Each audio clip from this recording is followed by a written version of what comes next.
पत्रकार था, यहीं से मैं शुरू करता हूँ आज की वार्ता। पत्रकार था, फिर क्यों नहीं रहे? उसके पीछे कुछ खास वजह? नहीं, कोई ख़ास वजह नहीं। मैं समझता था कि 20-25 साल पत्रकारिता की मैंने। प्रिंट में भी था, टेलीविज़न में भी था, बीबीसी रेडियो में भी था और पाकिस्तान के पहले प्राइवेट चैनल का इंडिया हेड भी था।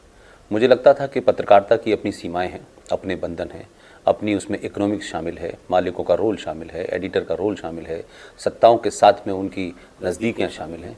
जब आप इन सब के बीच में करते हैं तो बहुत सारी बातें जो आप देखते हैं वो बताते नहीं हैं, क्योंकि आपके अखबार की, आपके टेलीविज़न की अपनी एक एडिटोरियल पॉलिसी होती है और बहुत सारे मुद्दे इन कारणों से इस देश में कभी उठाए नहीं गए। वो मुद्दे इस देश के मीडिया का कभी विषय नहीं बने और मीडिया ने भी डायरेक्टली इनडायरेक्टली, जाने अनजाने में या जानबूझकर इस देश में झूठे नैरेटिवों को आगे बढ़ाया। यहाँ रोकूंगा। ये शो है ना, कन्फेशन के लिए बहुत जाना माना है। आपने बताया कि मीडिया कुछ ना कुछ रीज़न की वजह से परसेप्शन बिल्टअप करता है जो शायद सही नहीं होता है। कन्फेस करना चाहेंगे कि पास्ट में आपने भी कुछ ऐसा किया हो जो आपने बताया कि एडिटोरियल में ऊपर से प्रेशर रहता है, किसी पॉलिटिकल पार्टीज़ का रहता है, किसी और इन्फ्लुएंस हो जाता है जो पत्रकार है। क्या आपने भी कोई गलती की है? कोई आप ऐसे कह लें कि हमने तो पत्रकारिता में रिपोर्टिंग ज़्यादा की है। ये सारी पॉलिसीज़ और गलतियां जो हैं वो एडिटोरियल पेज पे होती हैं और एडिटर तय करता है, मालिक तय करते हैं। लेकिन एक गलतियां, हम उसको गलती कह सकते हैं, लेकिन वो एक सर्वमान एक जुमला था जो चलता था हमारे देश में और वो जुमला था कि सारे धर्म बराबर हैं। वंस अपॉन अ टाइम, जबकि आप बात कर रहे हैं, ये अभी भी चलता है। कुछ लोग अभी भी इसको चलाते हैं। अखबारों में लिखा जाने लगा, अगर मस्जिद के अंदर रेप हो जाए तो कहेंगे एक धर्म विशेष के पूजा स्थल में ऐसा हुआ, और मंदिर में अगर रेप की घटना हो जाए तो पुजारी का नाम भी बताएंगे और मंदिर शब्द भी इस्तेमाल करेंगे। तब वो पूजा स्थल इस्तेमाल नहीं करते हैं। और पूजा स्थल it's a very confusing word. तो हमने मुसलमानों की बस्ती में आग लग जाए तो बस्ती का नाम नहीं बताएंगे, मुसलमान मर जाए तो उसका नाम बताएंगे, हिंदू मर जाए तो नाम नहीं बताएंगे। तो हमने जो पत्रकारिता पढ़ी उसमें ये कहा गया कि आपको किसी का नाम नहीं लिखना है। लेकिन हमने अपने दौर में ये भी चेंज देखा कि धीरे धीरे लोगों ने नाम बताना शुरू किए। वो आपकी वजह से हुआ, आपको लगता है? नहीं, हमने देखा ऐसा हुआ। हम I was not a such a big star journalist कि मैं भारतीय पत्रकारिता को मोड़ सकता हूँ। I was a very small journalist. एक आदमी दिल्ली आया, अपनी नौकरी करी, छोटा सीखने की कोशिश की। हम कभी किसी अखबार के एडिटर नहीं रहे। लेकिन बीबीसी जब मैं गया तब मुझे लगा कि यहाँ पत्रकारिता नहीं हो रही, यहाँ तो मिशन पे काम हो रहा है। बीबीसी को तो बहुत न्यूट्रल मीडिया हाउस कहा जाता है। नहीं, ऐसे कहा जाता है। आप ही के जमाने के जो वर्ल्ड के लोग थे, उन्हीं से आगे आते आते अभी की जनरेशन भी सुन रही है। वो मैंने वही कहा कि मैं उस नैरेटिव का हिस्सा ही नहीं था। हमको तो बना बनाया नैरेटिव मिला ना। बीबीसी बायस नहीं हो सकता, बीबीसी न्यूट्रल है। जब ये शब्द थे तो आपको न्यूट्रल का ज्ञान ही नहीं था। आपको लगता था शायद यही जो मापदंड तय कर रहे हैं, ये जो लीक तय कर रहे हैं, यही फाइनल है। जब आप ज़्यादा समझदार होते हैं तो ये सीधा सवाल मैं पूछने की कोशिश करूंगा कि आपको लगता है जो आपने बताया कि जो एक वक्त एक ज़माने में जो होता था, आपने बताया कि अब भी होता है, तो अभी जिस तरह से प्रेजेंटेशन चेंज हुआ है, कई लोगों का ये भी कहना है कि अभी और कोई ग्रुप इन्फ्लुएंस कर रहा है मीडिया को। Is it so? देखिए, दो चीज़ें होती हैं। एक होता है किसी चीज़ की इंटरप्रिटेशन और एक होता है information. If you are giving wrong information तो आपकी इंटरप्रिटेशन भी गलत होगी। अब जो लोग इन्फॉर्मेशन ही गलत दे रहे हैं, लेकिन एक अखबार का एडिटर, बड़ा नाम, भारत सरकार उसको पद्म विभूषण भी देती है। मैं थोड़ी देर के लिए बता रहा हूँ, अखबार का एडिटर होते हुए फ्रंट पेज पे ये खबर अगर छपती है कि आगरा से सेनाएं दिल्ली की तरफ कूच कर गई हैं और दिल्ली के अंदर तख्ता पलट होने जा रहा है, ये छोटी मोटी खबर नहीं है। उस अखबार के एडिटर ने माफ़ी मांगी। उस अखबार के एडिटर ने कभी स्वाभाविक तौर पे कहा कि मैं ये झूठी खबर छापी थी, किसी के कहने पे छापी थी, किसी एजेंडे के तहत छापी थी? इतनी बड़ी खबर जिसके इंटरनेशनल डायमेंशंस हो सकते हैं, लोगों ने अपने राजनीतिक आकाओं को खुश करने के लिए इस देश में एक अनार्की पैदा करने की कोशिश की। किसका एजेंडा था? जो किसी और अखबार ने खबर नहीं छापी, कहीं नहीं आई ये खबर, लेकिन वो क्रांतिकारी अखबार है। उसके बारे में कहा जाता है कि हमेशा एस्टेब्लिशमेंट के खिलाफ रहा है। वही लोग आज अखबारों से निकाल दिए गए, बेरोजगार हो गए। तो 20-20 करोड़ रुपया बड़े बड़े धनाढ्य लोगों से लेकर के छोटा छोटा यूट्यूब चलाते हैं और आज भी मिस इन्फॉर्मेशन कर रहे हैं। आपकी इंटरप्रिटेशन पे मुझे कोई ऐतराज नहीं है, आप किस तरीके से किसी चीज को सॉल्व मिस इन्फॉर्मेशन ये कतई मंजूर नहीं। मिस इन्फॉर्मेशन से तो आप ऐसे ही है कि आप मरीज को कहें कैंसर है और आप उससे कहते हैं कि नहीं नहीं आपको कैंसर नहीं, सर का दर्द है। पुष्पेंद्र जी, वक्ता के तौर पे, क्योंकि पत्रकारिता बहुत अच्छी, मतलब जो वाणी है आपकी बिल्कुल अस्खलित बहती जाती है, लोगों के कान तरसते कि अभी और क्या कहेंगे और क्या इशू आएगा, कहने का अंदाज भी आपका एक अलग है। ये चीज़ है ना, सिखाई नहीं जाती, सीखी नहीं जाती, ये इनबिल्ट होती है। पुष्पेंद्र जी अच्छे ओरेटर कब एस्टैब्लिश हुए? स्कूल में, कॉलेज में, या जब जर्नलिज्म ज्वाइन किया, कब किसी ने बताया कि नहीं ये बंदा है ना, ये छोकरा बोलता जोरदार है? ये कब हुआ? देखिए, मैं जहाँ पला बढ़ा, जहाँ पैदा हुआ, वहाँ हिंदू के लिए कोई बहुत बड़ा स्कोप नहीं था। स्कूल में मैं बहुत एक्टिव था, लेकिन कभी ओरेटरी कोई चीज़ होती है इसका अंदाज़ा नहीं था। और मैं बचपन में बड़ा शाय आदमी था, मतलब मैं तो अभी मतलब बदला ले रहे हो? हाँ, नहीं मतलब शाय का ये मतलब जो इतने साल में शायर है ना, आज मैं डेवलप करके जाऊंगा बाकी बची जिंदगी में। ऐसा नहीं है। लेकिन होता यह है कि देखिए, कुछ चीज़ें आप पढ़ के बोलते हैं जी, और कोई अंदर कुछ जहन से आती, और कुछ चीज़ें आप जीते हैं। मैंने जो कुछ आज बोला है वो मेरी माँ ने, मेरी बहनों ने, मेरे पिता ने अलीगढ़ मुस्लिम विश्वविद्यालय में 40 साल तक जिया है। नहीं ये ऑरेटरी, ये वॉइस मॉड्यूलेशन, ये पीच, हाँ उसी मैं उस पर सेकंड पार्ट पे आता हूँ। पहले तो कंटेंट होना आपके पास। नॉलेज जरूरी है। अगर मॉड्यूलेशन बहुत अच्छा है तो बोलेंगे कि अगर कंटेंट नहीं है तो जो कंटेंट था मेरे पास। लेकिन पत्रकारिता ने मुझे वास्ट लोगों से मिलने का मौका दिया और ऊपर वाले की कोई मेहरबानी रही होगी कि हमको बचपन में, क्योंकि अलीगढ़ मुस्लिम विश्वविद्यालय में थे, तो हमने उर्दू पढ़ी। उर्दू हमारी ज़बान थी, हिंदी हम जानते नहीं थे, और इस्लाम हमने पढ़ा, कुरान हमने पढ़ा। तो उर्दू की चाशनी और हिंदी के शब्द उसमें मिक्स करने के बाद जो बात आपको लगती है वो पुष्पेंद्र की ओरेटरी नज़र आती है। लिहाजा कोई इसकी ट्रेनिंग नहीं है और ओरेटरी किसी को सिखाई नहीं जा सकती।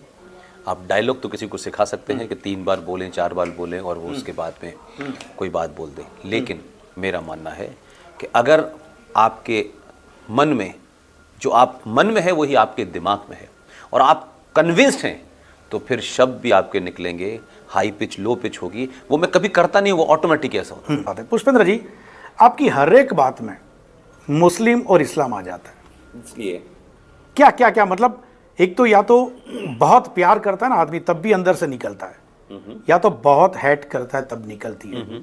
ये क्या है क्या? क्योंकि इतने साल का प्यार और बाद में परिवर्तित हो गया हेट में। पढ़ाई आपने बताया, बचपन उर्दू की चाशनी, उसमें आप घुले डुले, उसके बाद अचानक हेट और लव स्टोरी मुझे दिख रही है आपकी हर एक स्पीच में। एक जमाने में प्यार किया, बहुत स्टडी किया, डीपली अंदर आप घुस गए इस्लाम में, बाद में अचानक हेट स्पीच। ये मुस्लिम और इस्लाम के बिना पुष्पेंद्र कुलश्रेष्ठ का कोई भी लेक्चर क्या हो ही नहीं सकता। क्योंकि एक पत्रकार, मैं इसलिए पूछ रहा हूँ, एक पत्रकार होता है ना, उसके पास बहुत सारे सब्जेक्ट होते हैं, लेकिन ये पत्रकार सिर्फ 2 सब्जेक्ट के अंदर सीमित रह गया है। रहना चाहते या किसी ने रहने को कहा गया। आपने कहा ये पत्रकार रह गया है, मैंने इसीलिए पत्रकारिता छोड़ दी है। मुझे अपने नाम के आगे कोई ये कहे कि आप पत्रकार हैं, इस पे एतराज़ है। मैं पत्रकार था और जब तक था तो जो पत्रकारिता के मापदंड थे वो मैंने पूरे किए। आपका दूसरा सवाल है विच इज़ हाईली ऑब्जेक्शनेबल।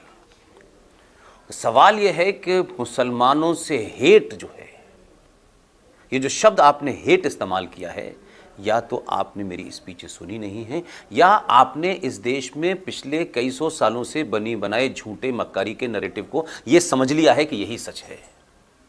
मैंने आज तक किसी मुसलमान और इस्लाम के खिलाफ हेट स्पीच नहीं दी, इसलिए आपको असदुद्दीन ओवैसी की भाषा में हेट एंटी हिंदू और पुष्पेंद्र में हेट इस्लाम नजर आता है क्योंकि आप इस्लाम के बारे में या तो जानकार नहीं है। ओवैसी भी यही कहते हैं, ओवैसी भी यही कहते हैं। जब हमने पूछा था तो बोला मैं भी हेट स्पीच नहीं देता। No no no no, hate speech है तभी मुकदमा हुआ है। अकबरुद्दीन के खिलाफ मुकदमा हुआ, वो हेट स्पीच के कारण हुआ, भारत के संविधान के उल्लंघन में हुआ।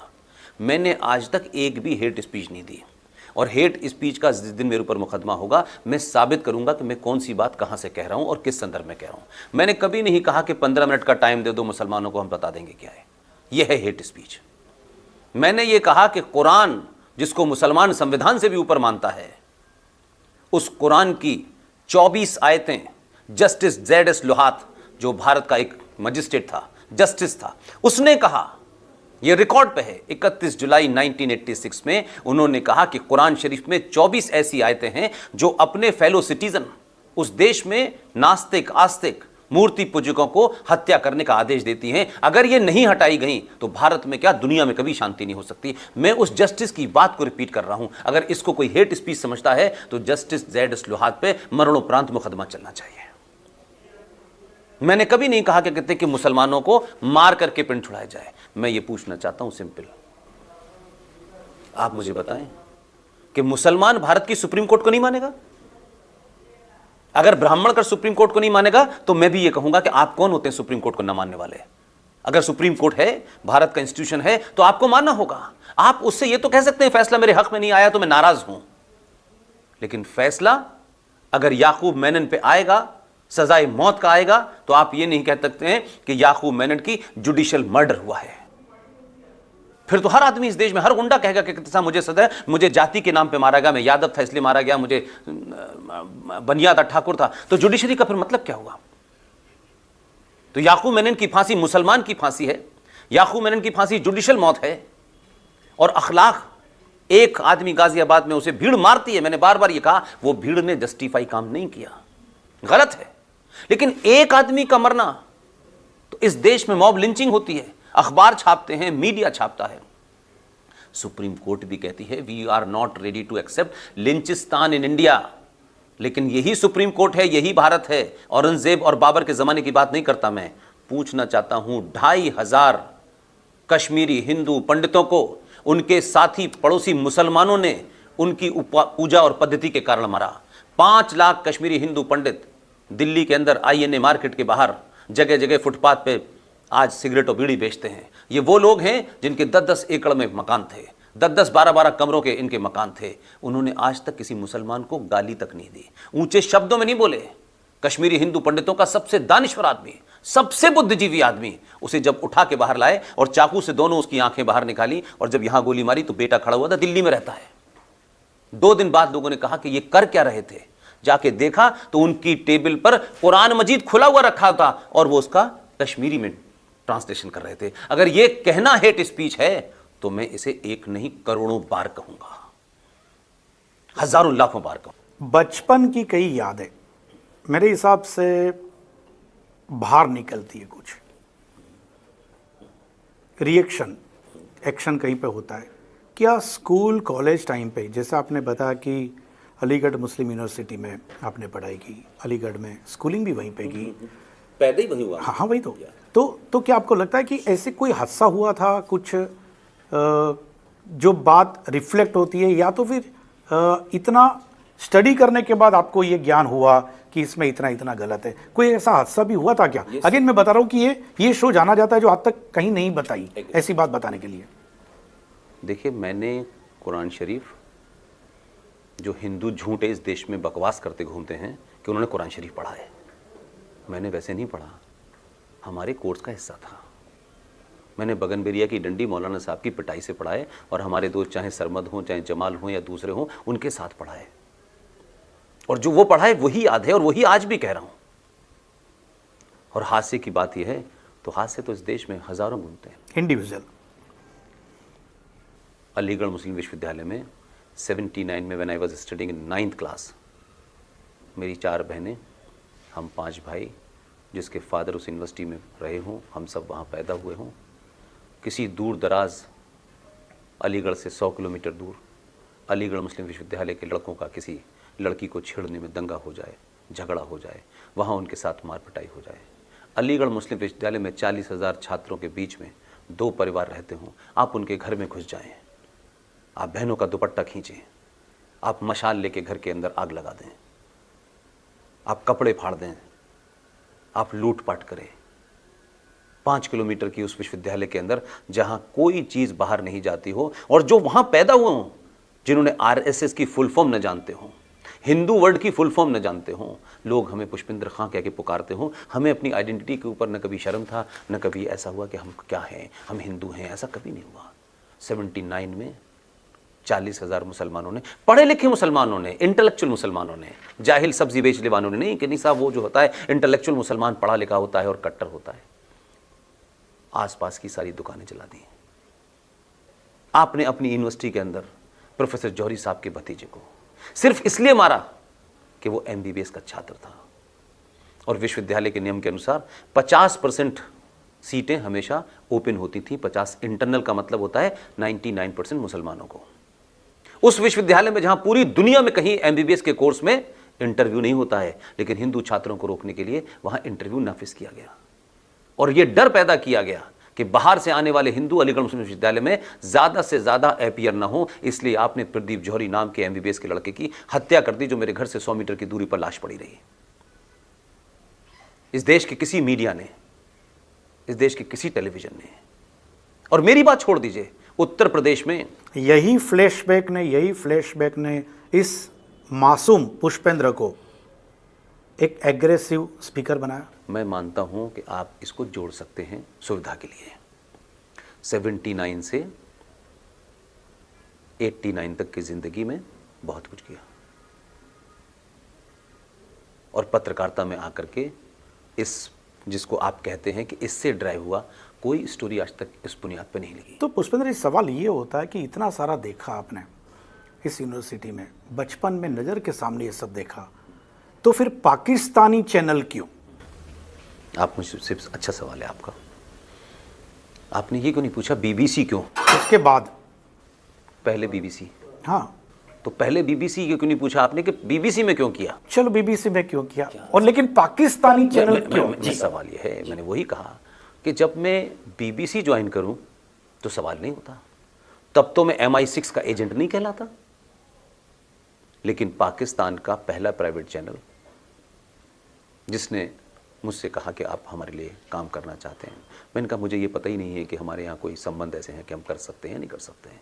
सिर्फ PTI का एक आदमी भारत का वहाँ जाता था, और वहाँ की APP का यहाँ आता था, पाकिस्तान रेडियो का एक बंदा यहाँ आता था, ये तो नहीं पता था। तो मैंने कहा कि जब पत्रकारिता करनी है, हम BBC में भी काम कर सकते हैं, हम वॉशिंगटन पोस्ट के लिए भी लिख सकते हैं, हम वॉइस ऑफ अमेरिका के लिए भी काम कर सकते हैं। तो पाकिस्तान के लिए हमने परमिशन पूछा कि भाई कर सकते हैं, नहीं कर सकते हैं, उनका कर सकते हैं। पत्रकारिता में मुझे ये बताइए, आप तो खुद मुझसे बड़े पत्रकार हैं, अगर आपको कोई ऐसा ऑफर मिले जिसमें आप ही वो काम कर सकें और पूरे देश के पत्रकारों को वो अपॉर्चुनिटी ना मिले, तो आप नहीं करेंगे? पत्रकारिता की बात कर रहा हूं। यह होता कि कोई खामोशी से पत्रकारिता की जा रही है और पत्रकारिता की आड़ में कुछ हो रहा है, तो हिंदुस्तान की सारी एजेंसियां 12 साल तक ऑन थी। 12 साल तक उन एजेंसियों के लोग सरकार के तहत हमसे बातचीत करते थे, उनको पता था हम कब जाते हैं, कब आते हैं, और ऐसा नहीं था कि हम कहीं छुप के जाते हों, छुप के आते हों। इसलिए कि मैंने अलीगढ़ मुस्लिम यूनिवर्सिटी में पैदा हुआ, जहां आइडिया ऑफ पाकिस्तान पैदा हुआ था, और मैं बचपन में ये सुनता था, मुसलमान ये नारे लगाते थे, ये जो आज केरला के गवर्नर बने बैठे हुए हैं, कई सारे लोग और हैं, एक जेल में बंद है रामपुर का, ये सब मेरे सीनियर थे। मैं उस जमाने सुनता था कि अगर मुसलमानों की आवाज़ दबाई गई तो सरहद पार जा सकती है। मैं सोचता था सरहद पार कहाँ जा रही है, तो मुझे लगा एक बार सरहद पार जाने का मौका मिला है तो देख के आता हूँ वहाँ पे क्या हो। मासूमियत हर एक इंसान में होती है, एक बचपना हर एक इंसान में होता है, एक प्यारा सा इंसान हर एक इंसान में होता है। प्यार की बात है, करें प्यार अभी तक जो हुआ है, ऐसी अगेन एक बात जो आज तक इतनी नहीं आई। क्या कभी लाइफ में कोई प्यारा सा इंसान मिला हो जिससे लगा हो कि यार ये मेरी जीवन में खुशहाली ला सकता है? मैं समझता हूँ कि कोई आपके जीवन में खुशहाली नहीं ला सकता। अगर जीवन में लोग एक दूसरे की खुशहाली ला रहे होते तो आज भारत ये नहीं होता। हाँ, मैं इस सफ़र में 2 लोगों को याद रखता हूँ। जब मैं नया नया दिल्ली आया था और मुझे दिल्ली में ये ग्रामर नहीं पता थी कि पत्रकारिता के यहाँ की ग्रामर क्या है, क्योंकि दिल्ली को कुछ और सोचते थे, हम कुछ और आइडिया से पढ़ के आए थे। तो दिल्ली में लगता था कि हम हर एक से कहते थे कि प्लीज़ प्लीज़ आप बैठिए बैठिए बैठिए, आप। पता चला कि जब तक धक्का ना दो तो आगे वाला आपको आगे नहीं आने देता। तो हमने एक कल्चर्ड प्लेस से आए थे, बड़े सहनशील जगह से आए थे, बड़ी अदब की दुनिया से आए थे, लेकिन दिल्ली ने उस दौड़ में धक्का देना सिखा दिया। और उस दौर में एक बेहतरीन इंसान जो मेरे पत्रकारिता के गुरु थे, उन्होंने उर्दू में पत्रकारिता की थी, बाद में टाइम्स ऑफ इंडिया के ब्यूरो चीफ रहे और बहुत ही मज़े के आदमी, रॉयल आदमी थे। और उन्होंने मुझे बताया कि दिल्ली में इस प्रोफेशन में जीना है तो अगर खाना ना भी खाया हो 2 दिन तक, तब भी टूथपिक से दांतों को कुरेदते रहना। ये बड़ी बेरहम जगह है, यहाँ आपकी क्या तकलीफ है अगर ये बता दिया तो लोग इसी को एक्सप्लॉइट कर लेंगे। तो बहुत सारी तकलीफ़ें उस स्ट्रगल में हुई। पैसे नहीं थे, चाय पीने के पैसे नहीं हुआ करते थे, तो सोचते थे कौन पैसे चाय पिला देगा। तो क्योंकि वो एक ऐसा घर था, उनके साथ रिश्ता ऐसा हो गया कि मैं जब भी कभी उनके घर जाता था तो वो ये पूछते ही नहीं थी उनकी पत्नी मुझसे, बस वो खाना खिला देती थी और लगता था कि बस हो गया।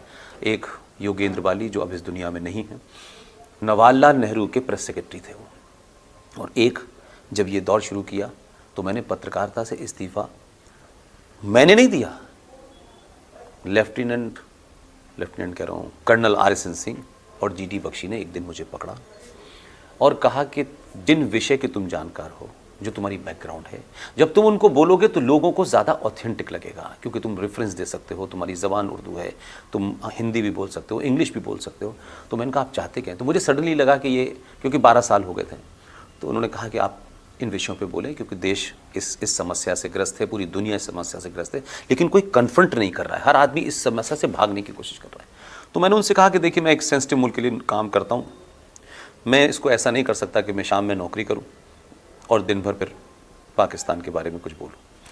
मैंने नौकरी से इस्तीफ़ा दे दिया और फिर मैंने बोलना शुरू किया। ओके पुष्पेंद्र जी, कई लोगों का ये भी कहना है कि पुष्पेंद्र कुलश्रेष्ठ को कोई इंस्टीट्यूट, कोई एक ग्रुप टूल की तरह इस्तेमाल करता है। ये जितना दावा करते हैं लोग, ये किसी र्यूमर इंडस्ट्री के लोग हैं। पुष्पेंद्र की ज़ात पे ना तो कोई संगठन और ना ही कोई पॉलिटिकल पार्टी मुझे मुतासिर कर सकती है, इन्फ्लुएंस कर सकती है। मैंने लंबे समय तक खिलाड़ी रहा हूँ। मैं सिफारिश से ज़िंदगी में कहीं नहीं आया। एक भी कोई ये साबित कर दे कि मुझे फला आदमी को अपनी मर्जी से कोई कुछ भी कहता रहे। बहुत सारे संगठन ऐसे हैं कि उनको लगता है कि इस वक्त मार्केट में पुष्पेंद्र को लोग सुन रहे हैं तो लोग कहते हैं वो हमारे संगठन का है, लेकिन वही संगठन मेरे खिलाफ खामोशी से कैंपेन भी चलाते हैं। मुझे कोई फर्क नहीं पड़ता, क्योंकि मुझे न कुछ प्राप्त करना है, न किसी से कुछ लेना है, न मैं सत्ता की दौड़ में हूँ, न राज्यसभा की दौड़ में हूँ। मेरा एजेंडा ही नहीं है और न मेरा कोई संगठन है। RSN सिंह साहब से कई बार उनका संगठन के चक्कर में हमें क्यों पड़ना है, नहीं करना। इसी बात को हम लगातार यूथ तक पहुंचाना चाहते हैं। हमारी बात अच्छी होगी, लोग सुनेंगे। जिस दिन लोग कह देंगे कि ये आदमी गलत बोलता है, झूठ बोलता है, चैलेंज करेंगे, हम कोशिश तो करेंगे। हम सोचे लोग नहीं सुनना चाहते, नहीं कहेंगे। ये हमारा प्रोफेशन नहीं है, ये मिशन है मेरा। दोनों में फर्क है। पुष्पेंद्र जी, अंतिम सवाल और अगेन मैं बोल रहा हूँ कि ये शो कन्फेशन के लिए और ऐसी बात जो अंतरंग बात बोलते हैं गुजराती में, अंतरंग बातों होती थी माँ। कोई एक ऐसा किस्सा, कोई एक ऐसा हादसा जिसने शायद अपने आप को गिल्ट फील करवाया हो, रिग्रेट हो, सिर्फ 1 मिनट। आप जैसे बहुत अच्छे लोग आके इस शो में ऐसी ऐसी बात बता के गए, शायद आने वाले दिनों में लोगों को कई नए रास्ते भी मिले। इसमें रिग्रेट नहीं है, एक ह्यूमन जिसे कह सकते हैं कि इमोशंस का पुट है।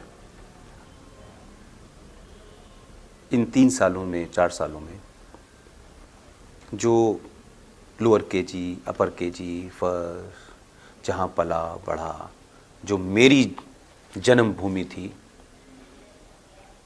इसमें बहुत से लोग बिछड़ गए, जिनके सुख में भी गया, दुख में भी गया। वो भी हमारे साथ खड़े रहे और ये कभी पता ही नहीं चला कि हमारे उनके बीच में कोई डिफरेंस है। कुछ लोग कहते हैं कि जब वो लौटना चाहते हैं तो अपने बचपन के दोस्तों के साथ चले जाते हैं, तो सारी दुनिया बिल्कुल अलग होती है। और वो मेरी ज़िंदगी का एक ये कड़वा सच है कि मेरा पूरा माजी, पूरा पास्ट आज नहीं है। मैं ना लौट सकता हूँ, न वो लोग हैं, इसलिए मेरी ज़िंदगी अब एक नई ज़िंदगी है। मुझे इसी में एक्सेप्ट करना है। मेरे इमोशंस, मेरे सेंटीमेंट्स, कभी कभी लगता है अच्छा एक बार वहाँ जाना है, लेकिन नहीं जा सकता मैं, वो रास्ते मैंने खुद बंद किए हैं। इसलिए उसकी तकलीफ़ भी मुझे है, लेकिन वो तकलीफ़ मेरी निजी है। वो लोग भी मिस करते होंगे, मुझे पता है, अलग अलग से मुझे खबरें मिलती हैं, लेकिन आप कभी स्कूल के दिनों में मिलने जाने थे, मेरा वो पास्ट ही ख़त्म हो गया, वो मेरी जन्मभूमि ख़त्म हो गई। और मैं देखना भी जाने चाहूँगा तो मुझे मालूम है कि वहाँ मुझे कई सारे सिक्योरिटी के साथ जानी होगी। That is my biggest regret in my life. Thank you very much Pushpendra ji, हमसे बात करने के लिए बहुत बहुत शुक्रिया। तो दर्शक मित्रों, आती खास बात पुष्पेंद्र कुलश्रेष्ठ साधे।